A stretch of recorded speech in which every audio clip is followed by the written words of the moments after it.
World's best law of attraction money and success coach అయిన ప్రముఖ షేక్ అన్వర్ గారిచే జూన్ 1 హైదరాబాద్ లో జరిగే one day magic of law of attraction and millionaire mind workshop కి register చేసుకోండి. Welcome to Suman TV. నేను మీ Suman TV. According to Vedic astrology కనుక మనం చూస్తే ఉగాది నుంచి చూస్తే షష్టగ్రహ కూటమి తర్వాత చాలా చేంజెస్ చూస్తూ ఉన్నాం మనం. అట్ ద సేమ్ టైం యుద్ధ వాతావరణం కూడా నెలకొంది. అయితే వచ్చేటువంటి కాలానుగుణంగా మనం చూస్తే వర్షాకాలము శీతాకాలం వస్తుంది కాబట్టి జూన్ నుంచి డిసెంబర్ వరకు ధనిష్ట నక్షత్రం వారికి ఎస్పెషల్లీ విమెన్కి అసలు ఏ విధంగా ఉంది అనేది ఈరోజు మనతో పాటు వేదిక్ ఆస్ట్రాలజర్ ఉమా గారు ఉన్నారు. అది వారి మాట్లాడి తెలుసుకుందాం. నమస్కారం ఉమా గారు. నమస్తే నాగరాజ్ గారు. ధనిష్ట నక్షత్రం వారికి ఎస్పెషల్లీ విమెన్కి కనుక మనం చూస్తే ఏ విధంగా ఉండేటువంటి అవకాశం ఉంటుందంటారు జూన్ నుంచి డిసెంబర్ వరకు హెల్త్ రీత్యా? తప్పకుండా అండి.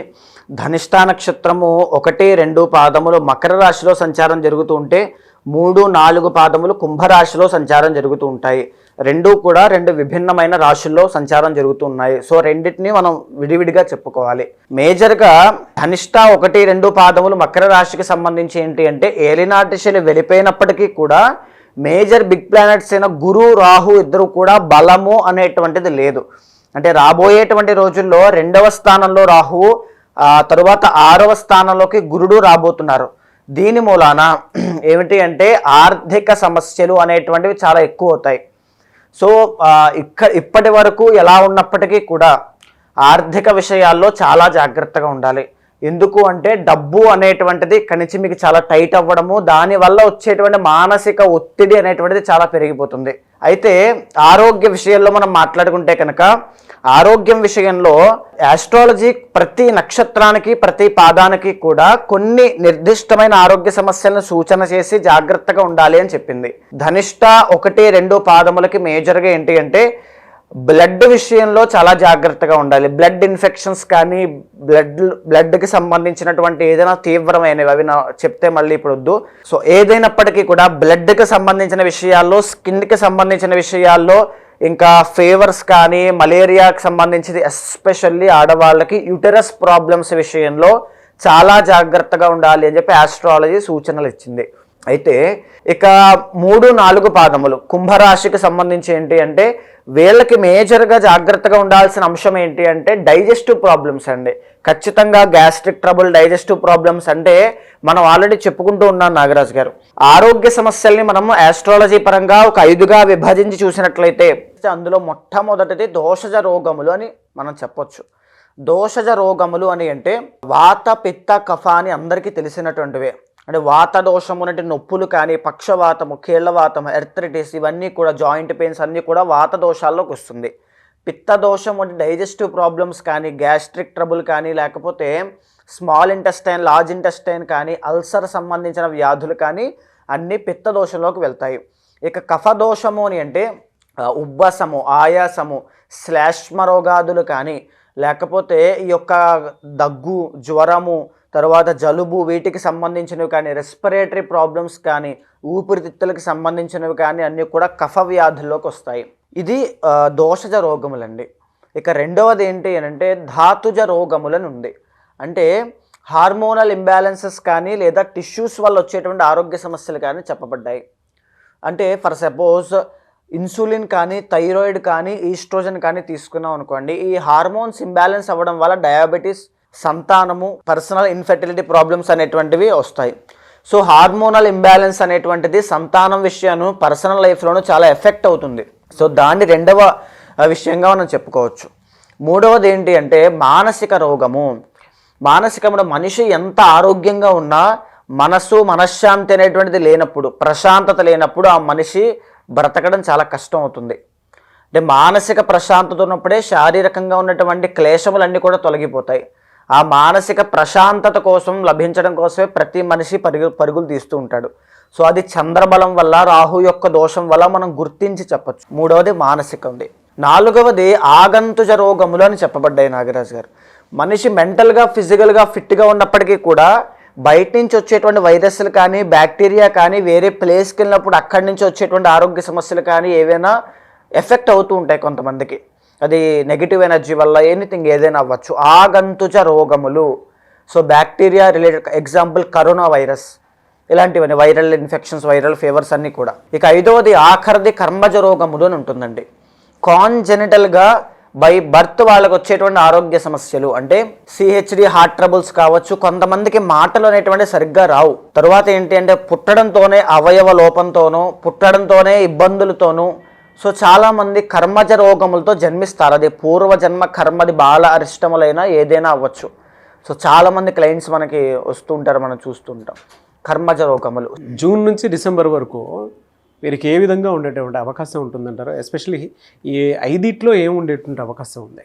మేజర్గా ఫస్ట్ దండి ఈ యొక్క ధనిష్ట 1-2 పాదం వాళ్ళకు ఉండేటువంటిది ధాతుజ రోగము, ఆగంతుజ రోగము అంటే 4వది. అంటే వీళ్ళకి బోధకాలు, ఏదైనా వైరస్లు, వీటి వల్ల వచ్చేటువంటి జ్వరాలు, ఇన్ఫెక్షన్స్ ఇవన్నీ కూడా ఎక్కువగా ఉండే అవకాశం ఉంటుంది ధనిష్ట 1-2 పాదం వాళ్ళకి. సో జాగ్రత్తగా ఉండాల్సిన హార్మోనల్ ఇంబ్యాలెన్సెస్ విషయంలో ఒకటైతే ఆగంతుజ రోగముల విషయంలో ఈ 2 విషయాల్లోనూ చాలా జాగ్రత్తగా ఉండాలి. అదే 3-4 పాదముల వాళ్ళకి చూస్తే కుంభరాశికి సంబంధించి ప్రస్తుతం వీళ్ళకి గోచారం కాస్త అనుకూలంగా ఉన్నప్పటికీ కూడా ఏలినాటి శని ఇంకా ఆఖరి దశలో ఉంది. డబ్బు విషయంలో, మాట విషయంలో కొద్దిగా జాగ్రత్తగా ఉండాల్సినటువంటి పరిస్థితులు ఉన్నాయి. అయితే వీళ్ళకి ఎలాంటి ఉంటాయి అంటే దోషజ రోగము ఒకటి అయితే ధాతుజ రోగము ఒకటి. వాత పిత్త కఫ అనేటువంటి 3 విషయాల్లోనూ 3-4 పాదం వాళ్ళు జాగ్రత్తగా ఉండండి. ఇక్కడ ఆరోగ్యము అనేటువంటిది ఏ రోజున ఎలా మారుతుందో ఎవరికి తెలియదు. ఈవెన్ నా ఆరోగ్యమైనా ఎవరి ఆరోగ్యమైనా అంతే. సో ఇలాంటి అవయవాల విషయంలో, ఈ ఆరోగ్య సమస్యల విషయంలో నెగ్లెక్ట్ చేయకుండా ఎప్పుడు వచ్చినా కొద్దిగా జాగ్రత్త అనేటువంటిది ఎక్కువగా తీసుకోండి. పర్సనల్ చాట్లో బలం ఉంది అనుకోండి, మీరు ఎంతటి ఆరోగ్య సమస్యతో ఇబ్బంది పడుతూ ఉన్నా ఖచ్చితంగా ఆ దశ అంతర్దశలు మారిన తర్వాత దాని నుంచి రక్షింపబడతారు, ఉపశమనం పొందుతారు. ఒకవేళ అక్కడ కూడా వీక్గా ఉంది అంటే కొంచెం కష్టతరమైనటువంటి సాధనే చేయాల్సినటువంటి పరిస్థితులు క్రియేట్ అవుతాయి. సో దాన్ని బట్టి ముందుకు వెళ్ళాలి. ఇప్పుడు ఏమిటి అంటే ధనిష్ట 1-2 పాదం వాళ్ళకి, 3-4 పాదం వాళ్ళకి, 1-2 పాదం వాళ్ళకి జూన్, జూలై, సెప్టెంబర్, అక్టోబర్ ఈ 4 మాసాల్లోనూ హెల్త్ ఇష్యూస్ విషయంలో కాస్త జాగ్రత్తగా ఉండండి. 3-4 పాదం వాళ్ళకి పర్వాలేదు, ఉన్నటువంటి ఆరోగ్య సమస్యలు కొద్దిగా ఉపశమనం పొందే అవకాశం ఉంది. కానీ శని యొక్క దోషం వల్ల పాదాలకి సంబంధించి మోకాళ్ళ దగ్గర నుంచి పాదాల వరకు వచ్చే ఆరోగ్య సమస్యలు ఎక్కువగా సూచన చేస్తూ ఉంటాయి. సో తిరుమల క్షేత్రానికి వెళ్ళడము, ప్రతి శనివారము తైలాభిషేకము, నువ్వుల దానం చేయడము 3-4 పాదం వాళ్ళు చేయండి. 1-2 పాదం వాళ్ళు తప్పకుండా శ్రీ రుద్రయాగము అనేటువంటిది చేయండి. శ్రీ రుద్రయాగం చేస్తే మీ లైఫ్లో గురు బలము, రాహు యొక్క బలము పెరుగుతాయి, ఆరోగ్య సమస్యలు తగ్గుతాయి, ఫైనాన్షియల్ ఇష్యూస్ నుంచి బయటకు వస్తారు, అద్భుతమైనటువంటి జీవితం ఉంటుంది, లైఫ్ టర్న్ అవుతుంది. ఎలా సార్ అంటే జనరల్గా మీరు చెప్పిన దాని ప్రకారము ప్రస్తుతం సీజన్ బట్టి కూడా ఈ విధంగా ఉంటుంది అని చెప్పడానికి కూడా చాలా కారణాలు కనిపిస్తున్నాయి మనకి. గోచార రీత్యానే ఇలా ఉంది అని అంటే పర్సనల్ చాట్ ప్రకారం కనుక మనం చూసుకుంటే డెఫినెట్గా కొన్ని మార్పులు చేపులు ఉంటాయి. అంటే యాస్టేజ్ ఇదే అని కాకుండా కూడా కొంతమందికి ఈ విధంగా ఉండేటువంటి అవకాశం ఉంటుంది అని అనుకుంటారు. మీ దగ్గర అపాయింట్మెంట్ తీసుకోవాలంటే ప్రాసెస్ ఏంటండి? తప్పకుండా అండి. ఎందుకు అంటే మనం మాట్లాడేటువంటిది గోచార అంశము. సో పర్సనల్ చార్ట్ అనేటువంటిది చాలా బలమైనది. అక్కడ కనుక మీకు కర్మ ఫలితం అనేటువంటిది ఉంటే, అంటే కర్మయోగం అనేటువంటిది ఉంటే, అనుభవించేటువంటి కష్టం ఏదైనా ఉంటే ఖచ్చితంగా 6th, 8th, 12th అండ్ లగ్న బలం ద్వారా ఆరోగ్య సమస్యలు మనం సూచన చేయొచ్చు. ఒకవేళ కొంతమందికి ఆ పర్టిక్యులర్ దశ దాటిన తరువాత ఆరోగ్య సమస్యలు అన్నీ తగ్గిపోతాయి. సో అది తెలియక చాలామంది భయపడిపోయి ఏదో అయిపోతుంది లైఫ్లో భయపడుతూ ఉంటారు. అలాంటిది ఇబ్బంది ఏమీ లేకుండా, అలాంటి ఇబ్బందులు పడేటువంటి ఎవరైనా ఉంటే ఖచ్చితంగా మీకు కింద కనిపించే నెంబర్కి కాల్ చేస్తే మా వాళ్ళు మీకు పూర్తి వివరాలు అందిస్తారు. మీ పర్సనల్ చార్ట్ చూసిన తర్వాత ఏదైతే ఆరోగ్య సమస్య మిమ్మల్ని ఇబ్బంది పెడుతోందో దానికి తగినటువంటి శాంతి పూజలు కానీ, కొంతమందికి మంత్ర జపం ద్వారా, కొంతమందికి ధ్యానం ద్వారా, కొంతమందికి తీర్థక్షేత్ర దర్శనం ద్వారా తగ్గిపోయే ఆరోగ్య సమస్యలు ఉంటాయి.